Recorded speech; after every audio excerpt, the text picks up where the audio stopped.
नमस्कार दोस्तों, सभी का बहुत बहुत स्वागत है एक बार फिर से ऑल एग्जाम गाइड गुरु के यूट्यूब चैनल पर। दोस्तों 50 जीके के क्वेश्चन लेकर आया हूं। टारगेट है 40।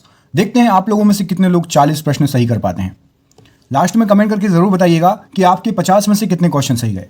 साथ ही साथ बीच बीच में मैं आपसे कुछ क्वेश्चन पूछूंगा, उसके आंसर जरूर दीजिएगा। करते हैं वीडियो को स्टार्ट बिना देर के हुए। पहला क्वेश्चन आपकी स्क्रीन पर यह रहा, उज्जैन का प्राचीन काल में क्या नाम था? तो यहां पर क्या सही आंसर हो जाएगा? उज्जैन का नाम था अवंतिका। उज्जैन जो है मध्य प्रदेश में है। उज्जैन एक संभाग है और उज्जैन में महाकालेश्वर मंदिर है, जो कि बहुत बार आपसे एग्जाम में पूछा जाता है। उज्जैन में क्षिप्रा नदी किनारे सिंहस्थ भी होता है, आपका याद रखिएगा। अगला क्वेश्चन देखिए, ये रहा आपकी स्क्रीन पर। अभिलेखीय साक्ष्य से प्रकट होता है कि नंद राजा के आदेश से एक नहर खोदी गई। कहां पर? तो यहां पर सही आंसर हो जाएगा, एक अभिलेख है, आप लोगों ने सुना होगा, खारबेल के हाथी गुम्फा अभिलेख। हाथी गुम्फा अभिलेख के बारे में आप सभी ने सुना होगा। वहां से जो है ये साक्ष्य प्राप्त होता है कि नंद राजा आपका महापद्मनंद की कलिंग विजय को सूचित किया गया है उसमें, और इसी में आपका जो है ये अभिलेख है कि एक नहर खोदी गई थी। अगला क्वेश्चन देखिए, ये आपकी स्क्रीन पर आपसे पूछा गया है।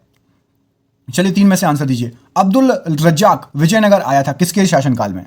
तो यहां पर सही आंसर हो जाएगा, देवराय द्वितीय के शासनकाल में आया था। यह फारसी राजदूत था, याद रखिएगा। अब्दुल रज्जाक संगम वंश के सबसे प्रतापी शासक देवराय द्वितीय के शासनकाल में विजयनगर आया था। अगला क्वेश्चन ये आपकी स्क्रीन पर आपसे पूछा गया है, विजयनगर का प्रसिद्ध हजारा मंदिर किसके शासनकाल में निर्मित हुआ था?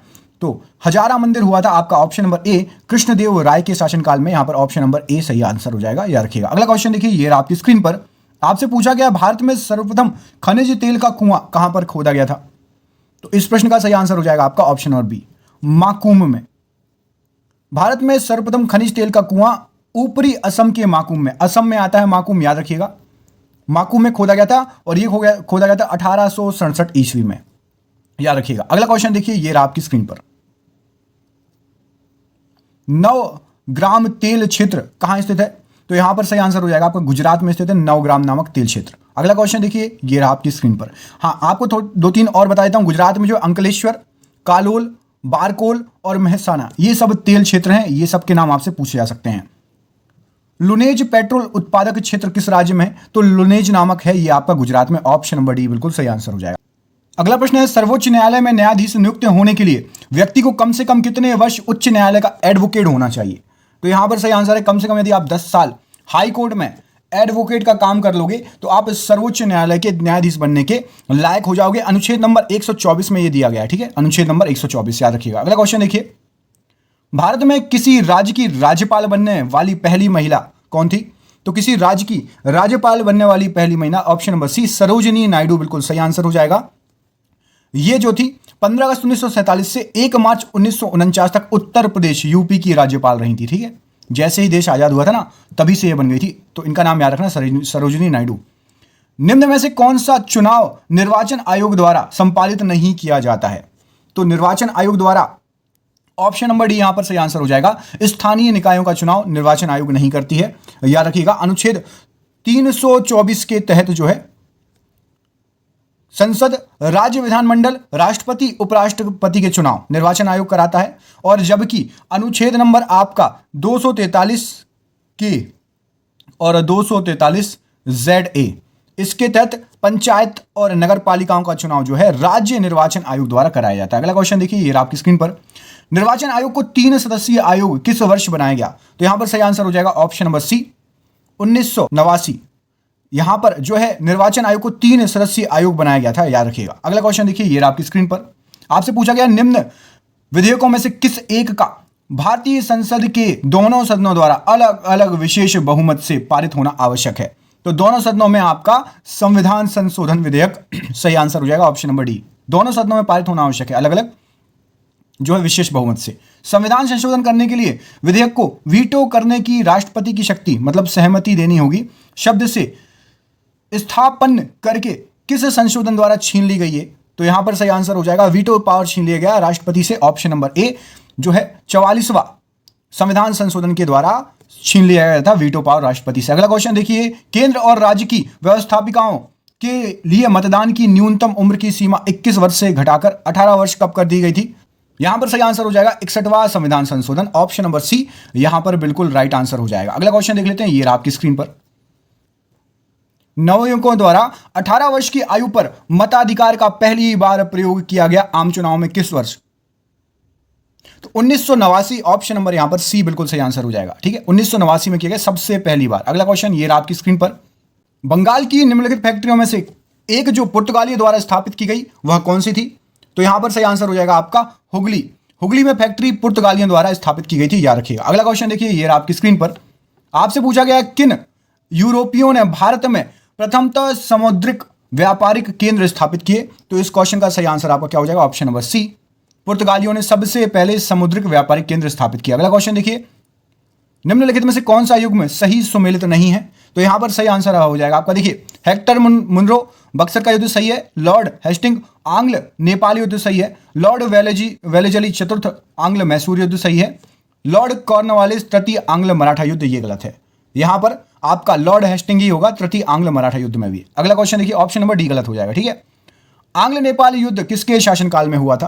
तो यहां पर सही आंसर हो जाएगा आंग्ल नेपाल युद्ध आपका Lord Hastings, option number B बिल्कुल सही आंसर हो जाएगा, याद रखिएगा। अगला क्वेश्चन देख लीजिए, आपसे पूछा गया है वेनेजुएला विश्व का बड़ा डैश बताइए क्या है? तो वेनेजुएला यहां पर सही आंसर हो जाएगा आपका ऑप्शन नंबर डी, तेल उत्पादक केंद्र है, ऑप्शन नंबर डी बिल्कुल सही आंसर हो जाएगा, याद रखिएगा। अगला क्वेश्चन देख लीजिए, दक्षिणी पूर्वी एशिया का सबसे बड़ा खनिज तेल उत्पादक देश कौन सा है? तो यहां पर सही आंसर हो जाएगा दक्षिण पूर्वी में है इंडोनेशिया, ऑप्शन नंबर बी यहां पर राइट आंसर हो जाएगा, याद रखिएगा। अगला प्रश्न देखिए, बरमूडा त्रिभुज अवस्थित है कहां पर है? बरमूडा त्रिभुज आपको ऑप्शन नंबर 3 दिख रहे हैं, एबीसी इनमें से एक बताना है। तो सही आंसर है आपका पश्चिमी उत्तरी अटलांटिक महासागर में बरमूडा त्रिभुज या बरमूडा ट्रायंगल भी इसको बोलते हैं। अगला क्वेश्चन देखिए, संविधान के किस संशोधन ने लोकसभा के सदस्यों की संख्या 525 से बढ़ाकर 545 कर दी थी? तो इस क्वेश्चन का क्या सही आंसर हो जाएगा? इस क्वेश्चन का ऑप्शन नंबर ए 31वें संविधान संशोधन में कर दिया गया था। ठीक है, अगला क्वेश्चन ये आपकी स्क्रीन पर आपसे पूछा गया है, भारत के संविधान में निर्धारित किए गए लोकसभा में सदस्यों की संख्या अधिकतम हो सकती है कितनी? तो यहां पर सही आंसर हो जाएगा 552, ऑप्शन नंबर सी बिल्कुल राइट आंसर हो जाएगा। अगला क्वेश्चन देखिए, संसद जो है आपका अंतरराष्ट्रीय संधियों को भारत के किसी भाग अथवा संपूर्ण भारत में लागू करने के लिए कोई भी कानून बना सकती है, किसकी सहमति से? इस प्रश्न का सही आंसर हो जाएगा बिना किसी राज्य की सहमति से। संसद स्वयं में कुछ भी कर सकती है, संसद सर्वोपरि है हमारे यहां। अगला क्वेश्चन देखिए, राजनीति शब्दावली में शून्यकाल का अर्थ क्या है? तो राजनीति शब्दावली में शून्यकाल का अर्थ है प्रश्न उत्तर सत्र, ऑप्शन नंबर डी बिल्कुल सही आंसर हो जाएगा। अगला क्वेश्चन, अगले प्रश्न में पूछा गया है, निम्नलिखित में से कौन सा विषय धन विधेयक के उपबंध में सम्मिलित नहीं किया गया? तो धन विधेयक में ऑप्शन नंबर डी यहां पर सही आंसर हो जाएगा। जुर्माने या अर्थदंड से संबंधित जो उपबंध है उसको धन विधेयक में नहीं डाला है। अगला क्वेश्चन देखिए, वर्ष दीर्घतम होता है कहां पर? तो सही आंसर हो जाएगा आपका प्लूटो पर एक वर्ष जो है सबसे बड़ा होगा, आपको पता ही है सबसे दूर है, याद रखिएगा। अगला क्वेश्चन देखिए, ये आपकी स्क्रीन पर आपसे पूछा गया है, यूरेनस सूर्य के चारों ओर एक परिक्रमा में डैश वर्ष लेता है? तो यूरेनस जो है आपका सही आंसर हो जाएगा 84 वर्ष लेता है। ठीक है, अगला क्वेश्चन देखिए, ये आपकी स्क्रीन पर, सुमेकर लेवी 9 धूमकेतु किस ग्रह से टकराया था? तो ये जो धूमकेतु था ये टकराया था आपका बृहस्पति से, ऑप्शन नंबर यहां पर सी बिल्कुल सही आंसर हो जाएगा, याद रखिएगा। अगला क्वेश्चन देखिए, हेल-बॉप किसका नाम है? तो हेल-बॉप नाम है आपका पुच्छल तारा को बोलते हैं हेल-बॉप, ऑप्शन नंबर ए यहां पर बिल्कुल सही आंसर हो जाएगा। अगला क्वेश्चन देखिए, निम्नलिखित महाद्वीपों में से कौन सा गोंडवाना लैंड का भाग नहीं था? तो यहां पर सही आंसर हो जाएगा आपका उत्तरी अमेरिका गोंडवाना लैंड का भाग नहीं था, दक्षिण अमेरिका, ऑस्ट्रेलिया और अफ्रीका ये तीनों भाग थे। अगला क्वेश्चन देखिए, पृथ्वी पर मूलतः एक ही विशाल भूखंड था जिसे क्या कहते थे?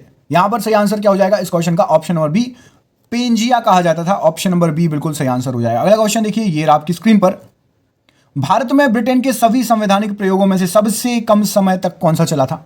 तो यहां पर सही आंसर हो जाएगा ऑप्शन नंबर सी, 1909 का इंडिया काउंसिलिंग एक्ट सबसे कम समय तक चला था। अगला क्वेश्चन देखिए, बॉम्बे, मद्रास और कलकत्ता में उच्च न्यायालयों की स्थापना कब हुई थी? तो यहां पर सही आंसर हो जाएगा, इनमें बनाए गए थे 1861 को हाई कोर्ट बना दिए गए थे बॉम्बे, मद्रास और कलकत्ता में। अगला क्वेश्चन, भारतीय राजनीति में 1947 के बाद किस महिला ने सर्वाधिक योगदान दिया था? तो यहां पर सही आंसर हो जाएगा सर्वाधिक राजनीति में योगदान देने वाले, option number A, Aruna Asaf Ali, option number A बिल्कुल सही आंसर हो जाएगा। अगला क्वेश्चन देखिए, आपसे पूछा गया है, निम्नांकित घटनाओं में से कौन सी घटना कालक्रम के अनुसार तीसरे स्थान पर आती है? तो यहां पर सही आंसर क्या हो जाएगा? देखो मैं आपको पूरी की सभी की बता देता हूं। सबसे पहले कौन सा था? सबसे पहले चंपारण 1917 में, उसके बाद हुआ था असहयोग आंदोलन 1920 में, उसके बाद हुआ था आपका दांडी यात्रा 1930 में, और भारत छोड़ो आंदोलन 1942 में। मतलब तीसरे नंबर पर दांडी यात्रा हुई थी, याद रखिएगा। अगला क्वेश्चन देखिए, ये आपकी स्क्रीन पर। हिंद स्वराज महात्मा गांधी द्वारा लिखी गई थी, किस भाषा में बताइए, क्या हो जाएगा इस क्वेश्चन का सही आंसर। गुजराती में लिखी गई थी हिंद स्वराज, याद रखिएगा। अगला क्वेश्चन देखिए, ये आपकी स्क्रीन पर। Romancing with life an autobiography शीर्षक पुस्तक किसने लिखी थी, तो ये थी आपकी देवानंद की थी, ऑप्शन नंबर ए। देवानंद को आप लोग जानते ही होंगे, है ना, बहुत अच्छे एक्टर थे। पुस्तक bullet for bullet my life a police officer के लेखक कौन थे, तो यहां पर सही आंसर क्या हो जाएगा, यहां पर सही आंसर हो जाएगा जूलियस रिबेरो। इनकी बुक थी bullet for bullet my life as a police officer, ठीक है, याद रखिए। भारत में अनेक तीर्थयात्री श्रीशैलम की यात्रा करते हैं, जो 12 ज्योतिर्लिंगों में से एक है। ये कहां पर अवस्थित है, श्रीशैलम। तो ये सही आंसर हो जाएगा आपका ऑप्शन नंबर सी, आंध्र प्रदेश के कुरनूल के निकट, ऑप्शन नंबर सी यहां पर सही आंसर हो जाएगा। अगला क्वेश्चन देखिए, ये आपकी स्क्रीन पर आपसे पूछा गया है, आदि शंकराचार्य द्वारा स्थापित 4 मठ, तो यहां पर सही आंसर हो जाएगा आदि शंकराचार्य जी ने जोशी मठ, द्वारिका, पुरी और श्रृंगेरी, ये चारों मठ स्थापित किए थे। अगला क्वेश्चन देखिए, उस देवस्थान का नाम बताइए जिसमें मुख्य देवता अन्य 3 से भिन्न है, तो यहां पर सही आंसर क्या हो जाएगा, ऑप्शन नंबर बी, जगन्नाथपुरी में। तो अमरनाथ, केदारनाथ और जो है विश्वनाथ के देवस्थान भगवान शिव से संबंधित है, जबकि जगन्नाथ इकलौता ऐसा है जो भगवान विष्णु को समर्पित है। जापान का विशालतम द्वीप कौन सा है, तो जापान का विशालतम द्वीप, यहां पर सही आंसर हो जाएगा ऑप्शन नंबर डी, होन्शु द्वीप जो है जापान का विशालतम द्वीप है, याद रखिएगा, एग्जाम में पूछा गया क्वेश्चन ये, ठीक है। चलिए जी, अगला क्वेश्चन देख लेते हैं, ये रहा आपकी स्क्रीन पर अगला क्वेश्चन। आपसे पूछा गया अगले क्वेश्चन में, फिजी द्वीप कहां पर अवस्थित है, तो फिजी है आपका प्रशांत महासागर में है फिजी द्वीप, ये एग्जाम में आया हुआ क्वेश्चन है। अगला क्वेश्चन देख लीजिए, ये आपकी स्क्रीन पर, कौन सी विश्व की सर्वाधिक गहरी झील है, तो सर्वाधिक गहरी झील यहां पर ऑप्शन नंबर सी, बेकाल झील, बिल्कुल सही आंसर हो जाएगा, सर्वाधिक गहरी झील है। अगला क्वेश्चन देख लेते हैं, विश्व की सबसे बड़ी ताजे पानी की झील कौन सी है, तो विश्व की सबसे बड़ी ताजे पानी की झील लेक सुपीरियर, यहां पर बिल्कुल सही आंसर हो जाएगा, option number D right answer हो जाएगा। तो ये हो गए आपके 50 क्वेश्चन कैसे लगे, और मैंने थोड़ा थोड़ा डिटेल में ही बताया। किस किसने पूरा वीडियो देखा मुझे जरूर बताना। भारत की सबसे बड़ी खारे पानी की झील और सबसे बड़ी ताजे पानी की झील कमेंट करके बताइए। सबसे बड़ी खारे पानी की झील भारत की और सबसे बड़ी ताजे पानी की झील मुझे कमेंट करके जरूर बताइएगा। मिलते हैं आपसे अगले वीडियो में, तब तक के लिए अपना ख्याल रखिए। आप सभी का बहुत बहुत धन्यवाद दोस्तों, बहुत बहुत धन्यवाद।